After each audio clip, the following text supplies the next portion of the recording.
Well, hello there. It's that time again.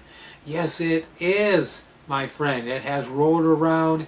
It is the 16th of September of 2018, and it is time for our weekly tarot/astrology blog. So, as usual, I'm going to go over some Tarot de Marseille cards, and then we're going to look at some astrology, which is interesting this week. So do stay tuned. That's right.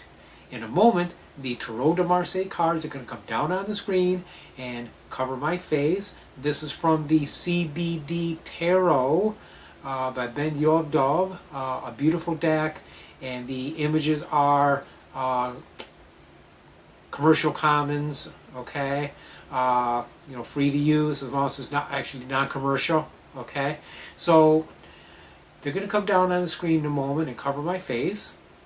And the cards for this week are the Four of Coins, the Six of Swords, and the Death card. So as we look at this Four of Coins, we see in the center of it what looks like a shield, an emblem, with three flowery type patterns upon it. Now we notice in the next card, in the Six of Swords, that flowery pattern becomes one single flower. It's like something is chosen. Okay, we are protecting the three flowers, okay, in a nice warm environment. Coins are warm. And then we put that in the middle of 8 cold swords. We put that in the center, or six cold swords. Okay, we protect that, we restrict it, but notice how it grows. It becomes bigger.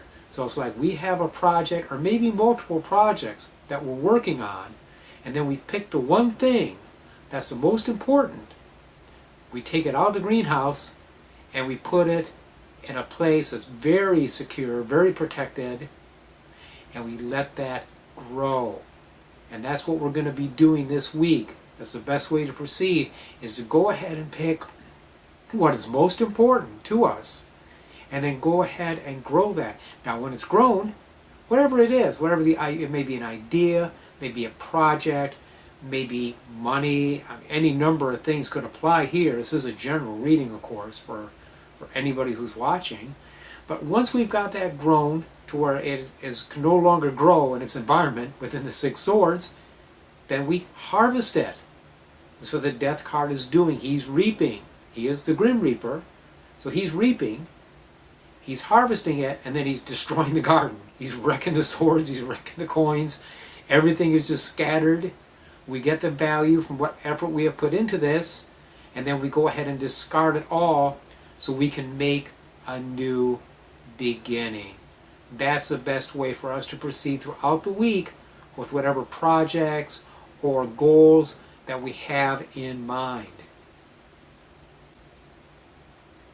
Okay, so let's look at some astrology now. The astrology is interesting this week. As a matter of fact, I'm going to put my reading glasses on.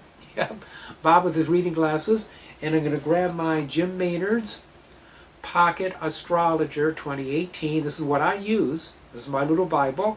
Okay, other than my astrology program on the computer, this is extremely handy and easy to use. So we go to September, the week of the 15th, and here we have a couple of things that are interesting that I wanted to make sure I did not miss.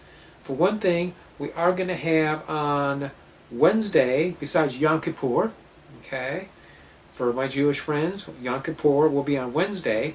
We also have on that day, we have the moon trine Mercury at 10:20 a.m. That's powerful because Wednesday is Mercury Day. So this would be a good time to do a healing ritual or something related to communications or commerce. The moon is still waxing. Okay, we're going into that first quarter, all right? So the moon is still waxing, still increasing in power, so we can take advantage of that power to use it for healing communication glitches, or even some financial stuff. And then we have, on that same day, at 1:10 p.m., I have the moon trine the sun. Well, that's nice. Now, that's really good for healing work. That'd be great for healing and also great for abundance. And these are Eastern Standard Time, okay, Eastern Standard Daylight Savings Time, all right, just so you know. So unless you're very observant of Yom Kippur, which I understand and respect, okay, if you don't want to do magical working that day, I respect that, I appreciate that.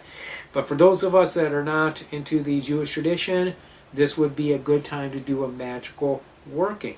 It's not the only day for that, though. Now, if we look at, if we go over to Saturday, we have the sun entering Libra. It's the autumnal equinox. It's when the sunlight and the daylight and the nighttime are perfectly balanced. Okay, 12 hours of night, 12 hours of daylight, and on that day we also have the moon sextile Saturn at 1:56 p.m. Now this is good if you're doing like a working for a chronic condition or for something where you want to help, say, an elderly person or dealing with something that's long-standing. That's what Saturn would tend to rule. Okay, think matters of responsibility. And even higher magic would be good with this because Saturn is, in the traditional astrology, the guardian of the threshold.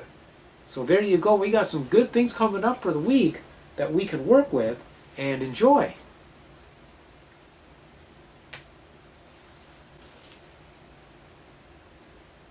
Okay, I really appreciate your support of this blog. I really do. Thank you for tuning in as you do every week. Until I see you next week, many, many blessings.